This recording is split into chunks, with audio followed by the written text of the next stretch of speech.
जय हिंद साथियों, आप सभी का स्वागत है आज की इस क्लास में। और आज हम बात करेंगे सांबरगे चौहान जो हम पढ़ रहे हैं उनको और आगे बढ़ाते हैं और ऐसी स्थिति पर लेके चलते हैं जहां पर खत्म होने का चांस है दोस्तों।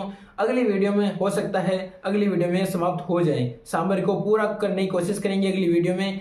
आज हम ऐसे राजाओं के दो राजाओं के बारे में बात करेंगे और देखा जाए तो परीक्षा की दृष्टि से दोनों महत्वपूर्ण राजा है, इसलिए अच्छी तरह से देखना दोस्तों, बहुत ही ध्यान से देखना। अच्छी तरह से लोकल लैंग्वेज में हम और शॉर्ट तरीके से पढ़ाने वाले हैं, जो हमारे काम आए वही पढ़ेंगे।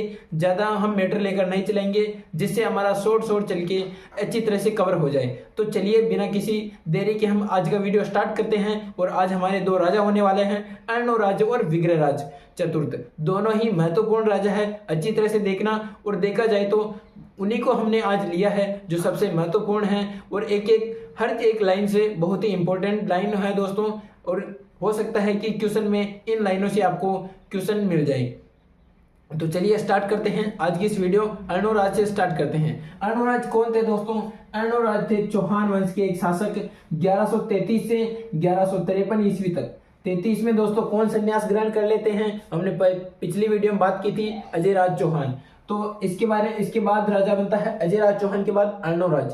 अर्णोराज दोस्तों यहाँ पर तुर्कों का शासन हो गया था। तुर्कों को पराजित कर रक्त से रंगी जो धरती थी उसको रंजित करने के लिए, रक्त से धरती जो रंगी हुई उनको साफ करने के लिए एक झील का निर्माण करवाते हैं। उस झील का नाम आपको याद रखना है, वो है दोस्तों आना सागर झील। कौन सी झील है दोस्तों? आना सागर झील। अगर क्वेश्चन पूछा जाए कि आना सागर झील का निर्माण किसने करवाया, तो वो है दोस्तों अर्णोराज चौहान। इसी तरह से हम और बात करते हैं कि इसी आना सागर झील के किनारे दोस्तों दौलत बाग बना हुआ है, जिसे वर्तमान में सुभाष उद्यान के नाम से जाना जाता है, जो कि दोस्तों जहांगीर ने यह दौलत बाग बनवाया था।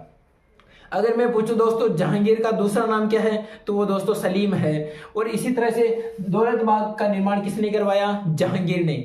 ये भी पूछा जा सकता है उद्यान सुभाष उद्यान बाग किसने बनवाया, तो वो है दोस्तों जहांगीर। इसी के किनारे एक और है दोस्तों बारादरी, यानी दोस्तों 12 खंभों की जो छतरी है वो बनवाया दोस्तों। किसने बनवाई बारादरी? वो है दोस्तों शाहजहां, जो कि दोस्तों इन्हीं जहांगीर के शासनकाल के बाद जो मुगल शासक बनता है वो है शाहजहां। इसी ने आना सागर झील के किनारे बारादरी का निर्माण करवाया।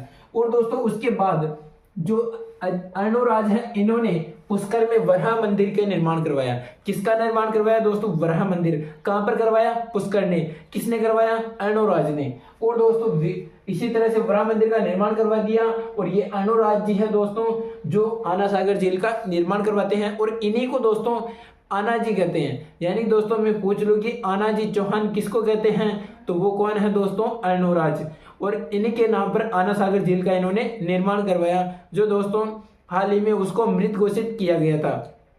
और दोस्तों पुष्कर में वराह मंदिर का निर्माण अर्णोराज ने करवाया, दौलत बाग का निर्माण जहांगीर ने करवाया। इसी तरह से कौन है दोस्तों जो बारादरी का निर्माण करवाया? वो है दोस्तों जहांगीर के पुत्र शाहजहां। इसी तरह से हम बात करते हैं कि अर्णोराज है वो दोस्तों शासक करते हैं, लेकिन जो इनके पुत्र होते हैं वो देखते हैं भी कब पिताजी गद्दी से उतरे और कब मेरा शासन काल आए।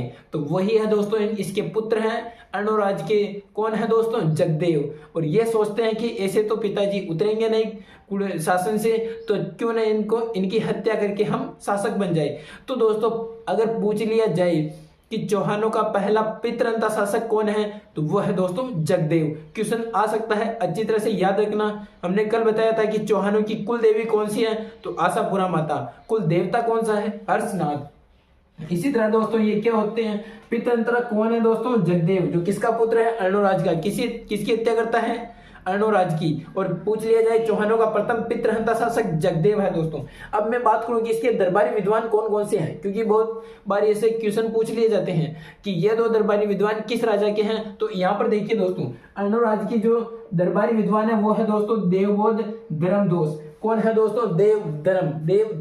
देवबोध धर्मदोष किसके दरबारी विद्वान है? अर्णोराज के। और ये अर्णोराज हमारे कंप्लीट होते हैं। और आज जो हमने अर्णोराज के बारे में बात की, बहुत ही अच्छे और दोस्तों देखा जाए तो सबसे महत्वपूर्ण राजा है। और इधर है दोस्तों विग्रहराज चतुर्थ, जो हम अब बात उनके बारे में करने जा रहे हैं। तो देखिए दोस्तों विग्रहराज चतुर्थ, जो कि दोस्तों इसका एक और नाम है दोस्तों बिसल देव। क्या नाम है दोस्तों? अगर पूछ लिया जाए बिसल देव चौहान वंश के राजा का नाम है तो वो है दोस्तों विग्रहराज चतुर्थ। इसी तरह से दोस्तों विग्रहराज चतुर्थ ने तोमरों को पराजित कर दिया। जो दोस्तों दिल्ली में शासक था तोमरों का, जिसने जो दोस्तों विग्रहराज चतुर्थ ने तोमरों को पराजित करके अपना साम्राज्य दिल्ली तक स्थापित कर लिया। वो कौन था दोस्तों? वो थे विग्रहराज चतुर्थ, जो दिल्ली तक अपना साम्राज्य स्थापित कर लिए। और एक दोस्तों महाकवि हुए भारवी, जिनका दोस्तों एक ग्रंथ है कीर्तार्जुनीयम।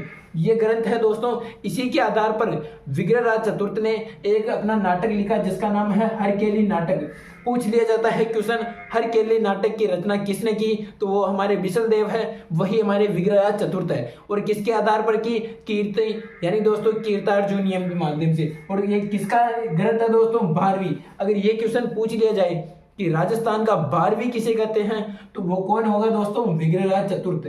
क्योंकि दोस्तों भारवी के ग्रंथ के आधार पर इन्होंने हरकेली नाटक लिखा, तो इन्हीं को राजस्थान का भारवी कहा जाता है।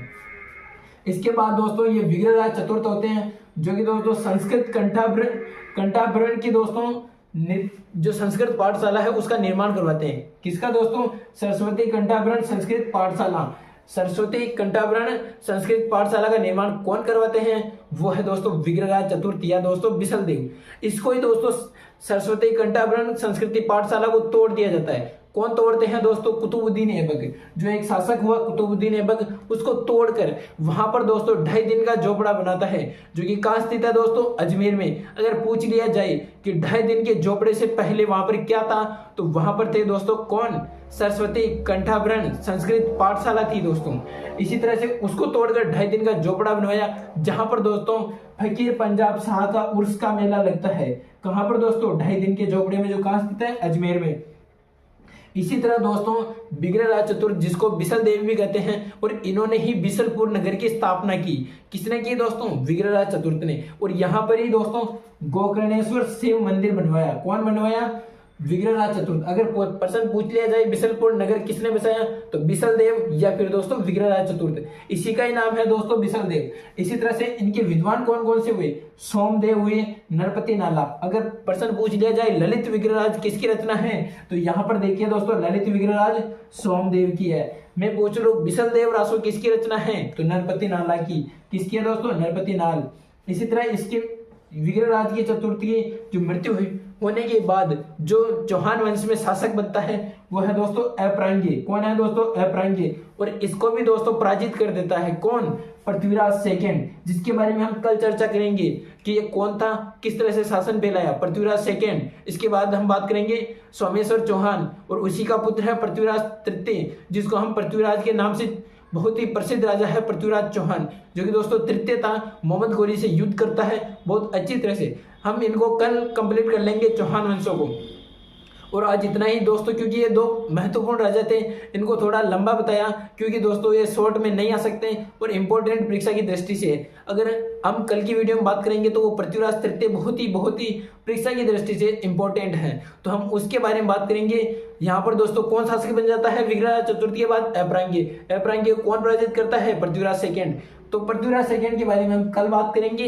इसके बाद जो राजा बनेगा वो बनेगा पृथ्वीराज सेकंड, और पृथ्वीराज सेकंड के बाद सोमेश्वर के बाद पृथ्वीराज तृतीय, जिसको हम सभी बहुत ही एक महान सम्राट के बारे में नाम से उनको जानते हैं। तो तब तक के लिए मस्त रहिए, स्वस्थ रहिए, पढ़ते रहिए। धन्यवाद।